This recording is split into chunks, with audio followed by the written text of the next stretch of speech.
تو آپ کو پتہ ہے یہ سب ہوتا کیوں ہے؟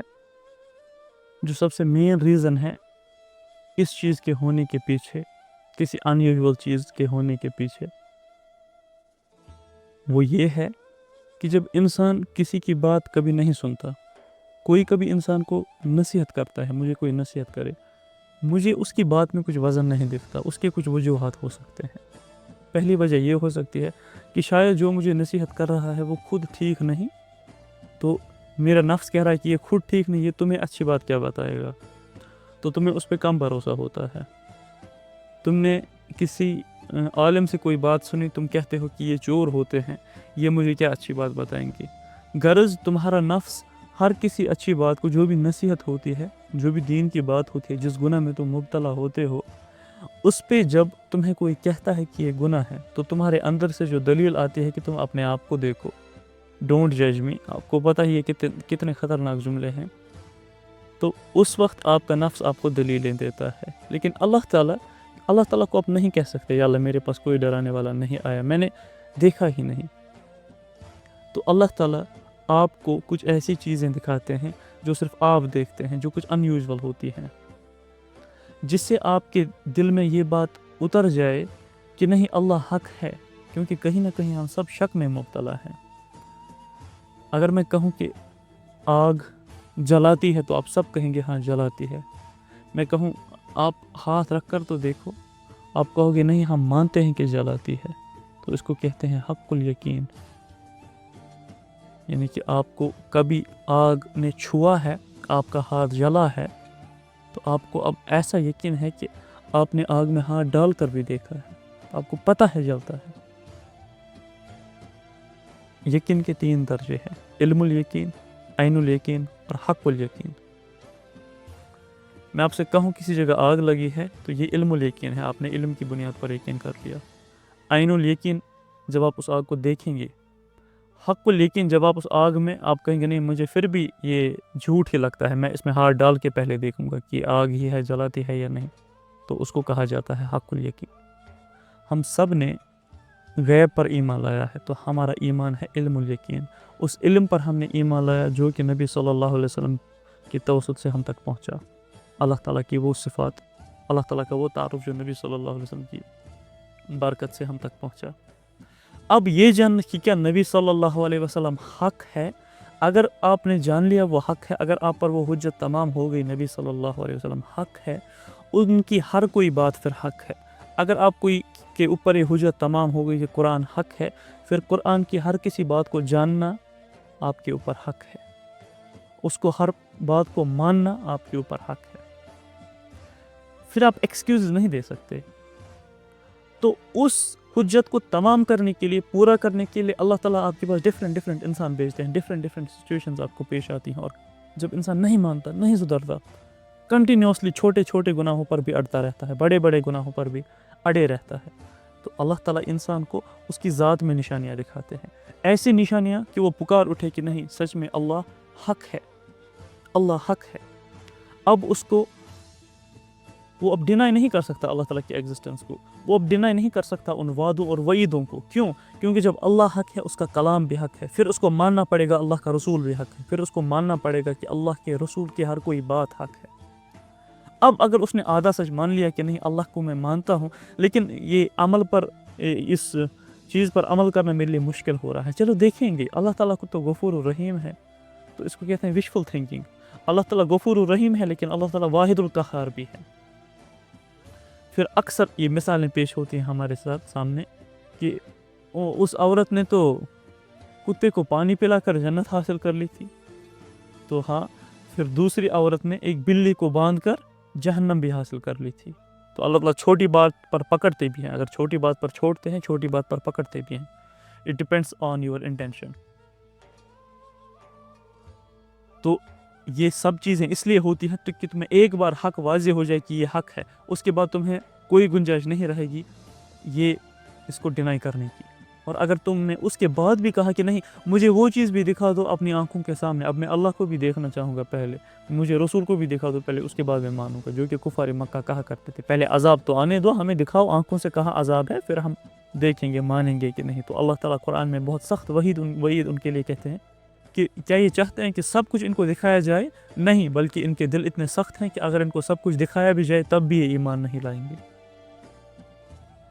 کیونکہ جس نے حق واضح ہونے کے بعد ایمان نہیں لایا پھر یہ اس کی دلیل ہوتی ہے کہ چلو دیکھا جائے گا وہاں سے۔ اور یہ بھی سننے میں آتا ہے کہ وہاں سے کون دیکھ کر آیا ہے؟ وہاں سے ہمارے نبی صلی اللہ علیہ وسلم دیکھ کر آئے ہیں۔ تو یہ سب چیزیں آپ میں اور مجھ میں بھی ہیں، یہ سب ڈائلاگز آپ نے اور میں نے بھی کسی نہ کسی سے کہے ہوں گے۔ تو اس بات پر توجہ دینا۔ اب چلتے ہیں آگے۔ تو جس کے ساتھ بھی یہ چیز ہوئی ہے، اب آپ کے اوپر لازم ہے کہ اب آپ کسی دلیل کے منتظر نہ رہیں، بلکہ آپ قرآن کے ہر کسی حکم کی پیروی کریں۔ اللہ تعالیٰ کہتے ہیں قرآن میں، کیا تم قرآن کی، میری شریعت کی بعض چیزوں کو پکڑتے ہو اور بعض چیزوں کو چھوڑ دیتے ہو؟ یعنی کہ پک اینڈ چوز میرے دین کو کرتے ہو۔ اس کے لیے، اس پک اینڈ چوز والے انسان کے لیے میرے پاس کوئی جگہ نہیں۔ یا تو دین میں آ جاؤ، پورے کے پورے آ جاؤ، پک اینڈ چوز کرنا چھوڑ دو کہ تمہیں دینی جنت بھی چاہیے اور دنیا کے مزے بھی چاہیے۔ ایسا نہیں ہو سکتا۔ تم یہاں بھی اپنے نفس کی منمانی کرو، یہاں بھی اپنے نفس کو فیڈ کرو اور وہاں سے کہو ہمیں جنت بھی چاہیے، یا اللہ ہمیں آپ بھی چاہیے۔ ہاں، تو یہ کیسے احمقانہ بات ہے؟ کیا آپ سبھی میری اس بات سے سہمت ہیں؟ یس اور نو؟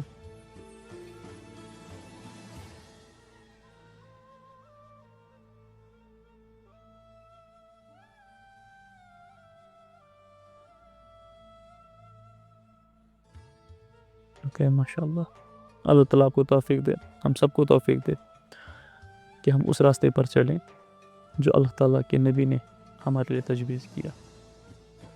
تو اب ہم نے جان لیا، سارا کچھ جان لیا، جتنا بھی موٹا موٹا تھا۔ اب ڈیٹیلز میں ہم ابھی نہیں گئے اپنے بارے میں کہ ہم کتنے پانی میں ہیں۔ اب آگے بڑھنے سے پہلے آپ کو وہ سارا بوجھ پھینک دینا پڑے گا جو آپ کو آگے جانے میں رکاوٹ بن رہا ہے۔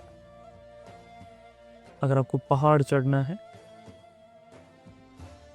اور اس پہاڑ کے چڑھتے چڑھتے آپ اپنے بیگ میں کنکریاں بھر رہے ہیں، پتھر بھر رہے ہیں، تو ایک ٹائم آئے گا آپ آگے نہیں جا پائیں گے۔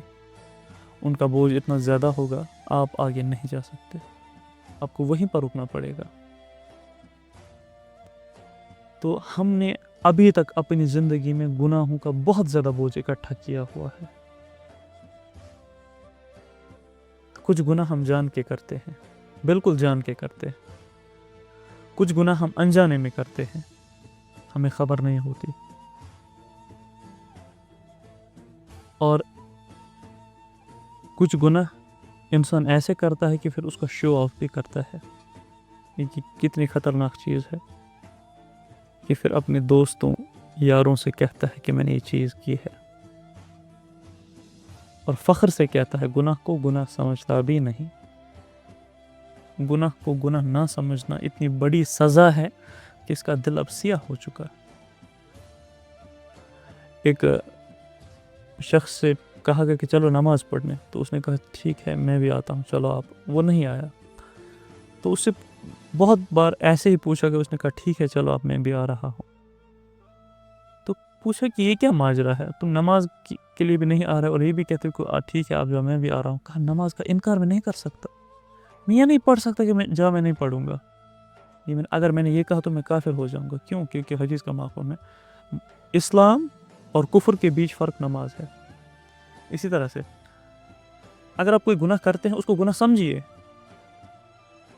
اس کو بیوٹیفائی کرنے کی کوشش مت کیجیے شیطان کے بہکاوے میں آ کر کہ ہاں مجھ سے گناہ ہوتا ہے، یہ گناہ ہے جو میں کر رہا ہوں اور انشاءاللہ میں اسے توبہ کروں گا۔ یہ مت کہیے کہ ہاں میں کر رہا ہوں، جاؤ تم کون ہوتے ہو، جاؤ اپنا کام کرو۔ اگر آپ نے ایسا کہا آپ کا دل سخت ہو جائے گا، مہر لگ جائے گی، ہدایت ملنا بہت مشکل ہو جائے گا۔ اگر آپ نے یہ کیا ہوا ہے، آپ کو پتہ نہیں تھا، کوئی بات نہیں، اب اس کے کرنے کی کوئی جواز اس کا نہیں بنتا کہ اب آپ پر بات واضح ہو گئی۔ تو گناہ کو جو آپ کر رہے ہو، جب آپ سے کوئی کہے کہ ایسا کیوں کر رہے ہو، کچھ بھی ہو سکتا ہے، وہ ماڈسٹی کے لحاظ سے ہو سکتا ہے، ڈریسنگ کے لحاظ سے ہو سکتا ہے، بات کرنے کے لحاظ سے ہو سکتا ہے، کسی بھی لحاظ زندگی گزارنے کے لحاظ سے کوئی بھی ہیبٹ ہو سکتی ہے، تو اب مت کہیے گا ڈونٹ جج می. مطلب میں کسی کو چوری کرتے ہوئے وہاں دیکھوں، میں اس کو کہوں گا آپ کتنا شریف انسان ہو، آئی ول ناٹ جج یو، آئی ول جج ہم، بیکاز میں نے اس کو دیکھا چوری کرتے ہوئے. اور یہ میرا کال نہیں، حضرت عمر رضی اللہ تعالیٰ عنہ کا کال ہے کہ اب وہی کا سلسلہ ختم ہو گیا، اب ہمیں ظاہر پر فیصلہ کرنا ہے. جس کو ہم جو کام کرتے ہوئے دیکھیں اس کو اسی نظر سے دیکھا جائے گا. اور جب ہم کسی کو کہتے ہیں ڈونٹ جج می، تم نے مجھے دیکھ کر جج کیوں کیا، تو میں نے اس کو اس کی ججمنٹ پہ جج کیوں کیا.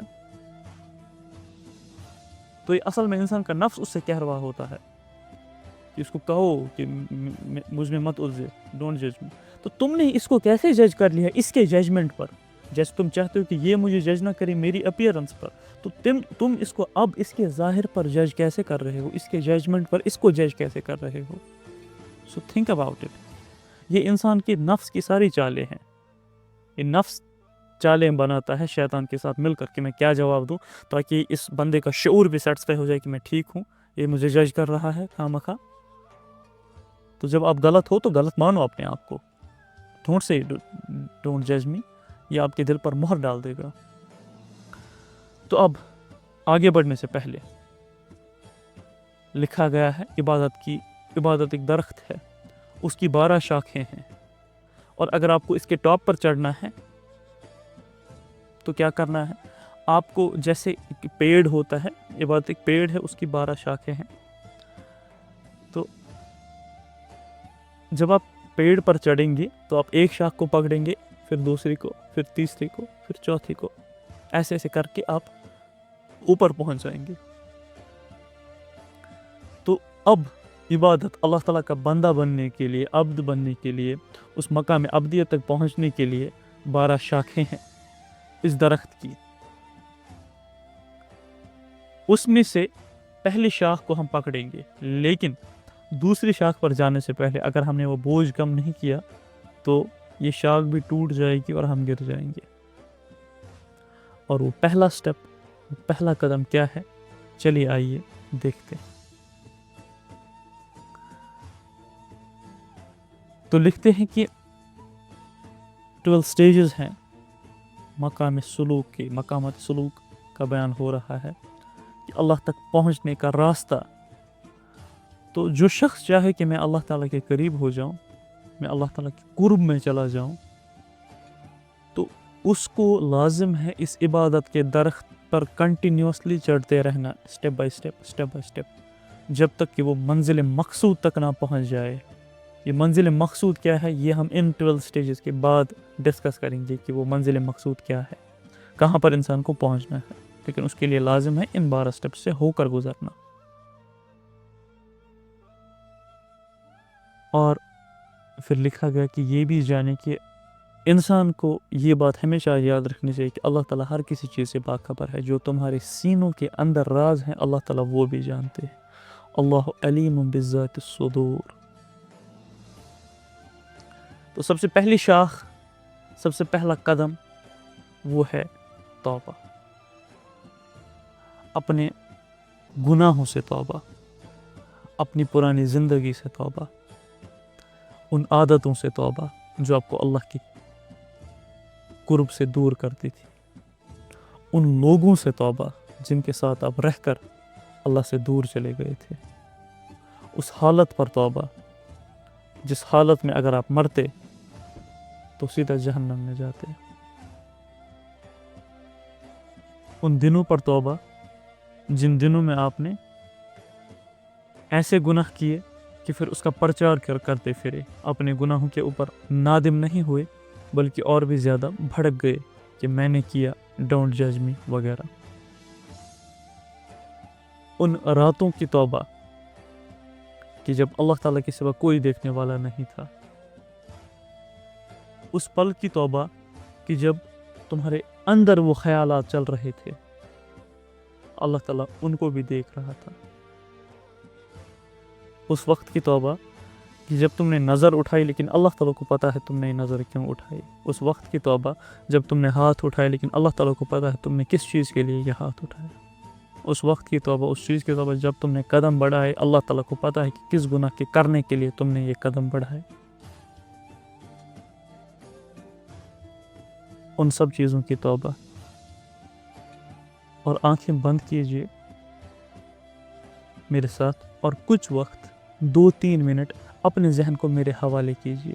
2-3 منٹ اپنے ذہن کو کہیے، بس 2-3 منٹ یا 5 منٹ کچھ نہ سوچو. اس کے بعد ہم پھر سے سوچنا سٹارٹ کریں گے جہاں پر ہم نے دنیا کی یہ چیزیں رکھی. اس کے بعد پھر سے سٹارٹ کریں گے. 5 منٹ اپنے ذہن کو کہیے آپ کے پاس پاور ہے. اپنے اس ذہن کو کہیے، ان تھاٹس کو کہ 5 منٹ شانت ہو جاؤ اور میرے ساتھ چلو. تو اپنی آنکھیں بند کیجئے اور میری آواز کی طرف توجہ دیجئے. اپنے ذہن کو 2-3 منٹ میرے حوالے کیجئے. آنکھیں بند کیجئے. فون ایک کمفرٹیبل پوزیشن میں بیٹھ جائیے. فون نیچے رکھیے یا وہاں پر جہاں پر آپ اچھے سے سن سکیں. تو چلیے سٹارٹ کرتے ہیں. میں بھی اپنا کیمرہ کچھ منٹس کے لیے بند کرتا ہوں.